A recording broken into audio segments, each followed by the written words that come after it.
What's going on, everybody? Welcome back to Red Seat Radio. My name is Corbin, and my lord, was that Tampa series a wild one. The Red Sox won 2 out of 3 games from the Tampa Bay Rays after some of the most wild baseball I've watched this entire year. Some stuff on the Red Sox happened that has not happened this entire year. And on top of that, the excitement did not end there, because after this series concluded, the Red Sox made some pretty crazy roster moves. Whether or not they're related to this series or not, we'll talk about. But in today's video, what we're going to do is we're going to talk about all the wild stuff that happened in this series, and we're going to talk about the roster moves it led to, as well as what this means for the Boston Red Sox. But before we get into that, do me a favor, make sure you guys have hit that subscribe button if you haven't already. If you're new here, we talk Red Sox content almost every single day. Also, make sure you guys have hit the like button on this video as well. Helps out a ton and would mean a lot to me.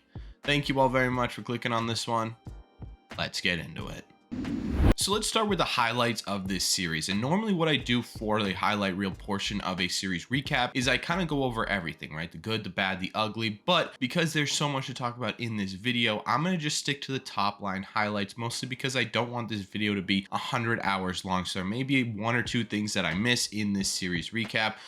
Don't hate me. Anyways, let's get into it. And we're going to start with Rich Hill, because Rich Hill had what was probably his best outing of his career. In the middle game of this series, Rich Hill ended up going 7 innings, allowed only 3 hits and 1 run while striking out 11, which matched his career high. If anyone out there had Rich Hill going into this series and pitching the probable best game of his long ass career, no, you didn't.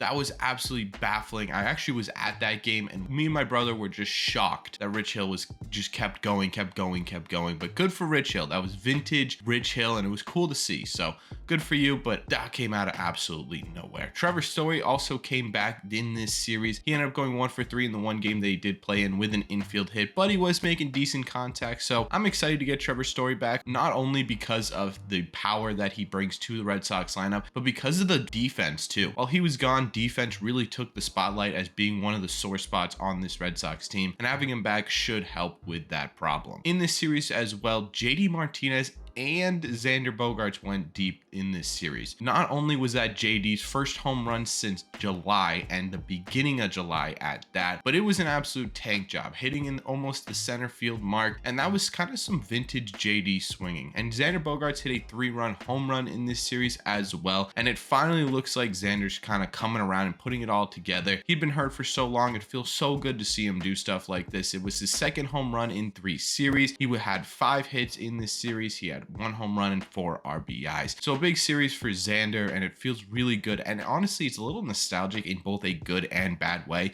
to see Xander and JD hit a home run in the same series. I can't even remember the last time that actually happened, where they both hit a home run in this series. I don't know if it's ever happened in 2022. Franchi homered again. That's 4 in his last 6 games. What is going on with Franchy Cordero? We've been told that this guy has insane power since the entirety that he's been with this Red Sox team, and we've never seen it. Now, all of a sudden, he's Barry Bonds. I don't understand what's going on with Franchy. I'm here for it. Trust me, I don't want to complain about it. It's just baffling to me. Again, another wild kind of quirky thing that happened in this series. Kike Hernandez has officially come back with a vengeance, like Christian Arroyo did when he came off the IL. He hit another home run in this series, and in perfect Kike fashion, was an absolute missile to the first row of the monster seats. It's so good to have Kike, Story, all those guys start to come back from the IL. It feels like we're watching what was supposed to be the Boston Red Sox this year.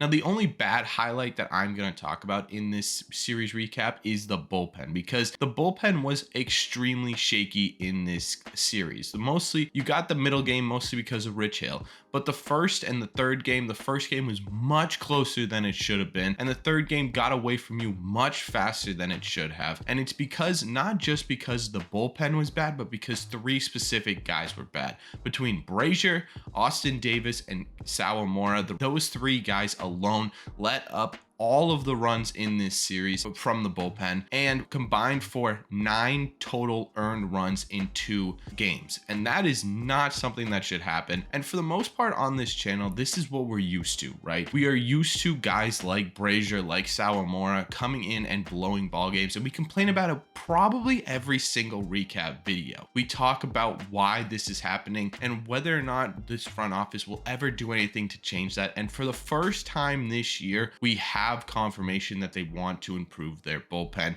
because after the game, some pretty big roster moves were made, like I said at the beginning. So let's talk about them.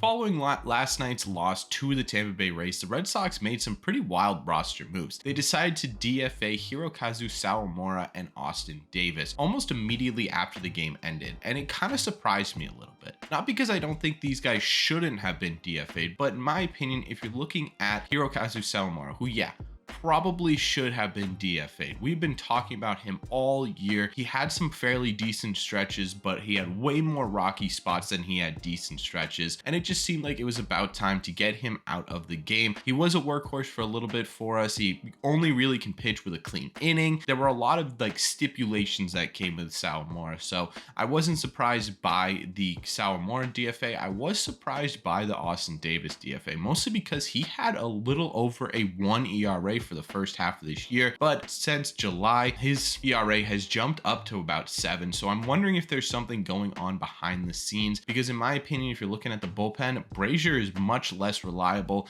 at least in terms of the entire year, than Austin Davis. So I don't know if Austin Davis is hurt. I don't know if there's something going on with his mental space. I don't know if there's anything going on just with him and the team. So in my opinion, there may be more to the story with Austin Davis, but either way, those guys are DFA'd and are no longer with this team. So who comes up to replace them?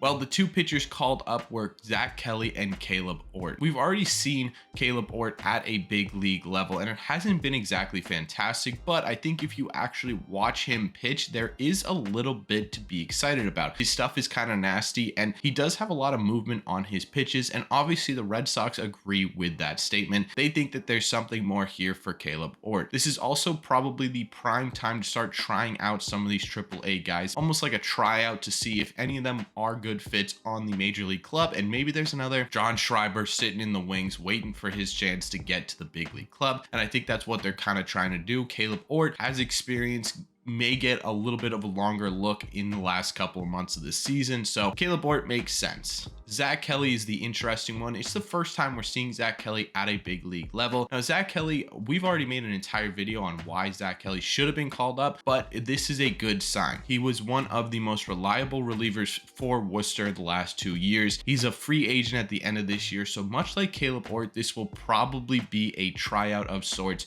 for the major league club. He has a 2.73 ERA this year for Worcester, and he seems to blow a lot of guys away, and that's a good sign. And I really think this will be a bolster to the bullpen. But again, this will probably be a sort of trial period to see if Zach Kelly will be a decent fit for the Red Sox going forward, or if this is a guy that they can move on from. All in all, this series was crazy. I think there was a lot of actually good things that happened in this series, regardless of some of the meltdowns that we saw. I think that these roster moves in particular are extremely good, and it's finally sort of the Red Sox admitting that, hey, 2022 isn't our year. We're going to start focusing on 2023 and see if we can start plugging some holes that desperately need to be filled going into the 2023 season. And I think they're starting with the biggest one being the bullpen.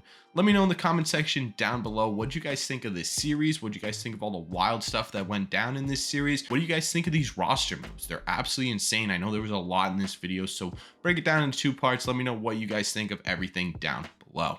As always, if you've made it to the end of this video, do me a favor, make sure you guys hit that subscribe button if you haven't already. Like I said at the beginning, if you're new here, we talk Red Sox content almost every single day. Also, make sure you guys hit the like button on this video as well. Helps out a ton, would mean a lot to me.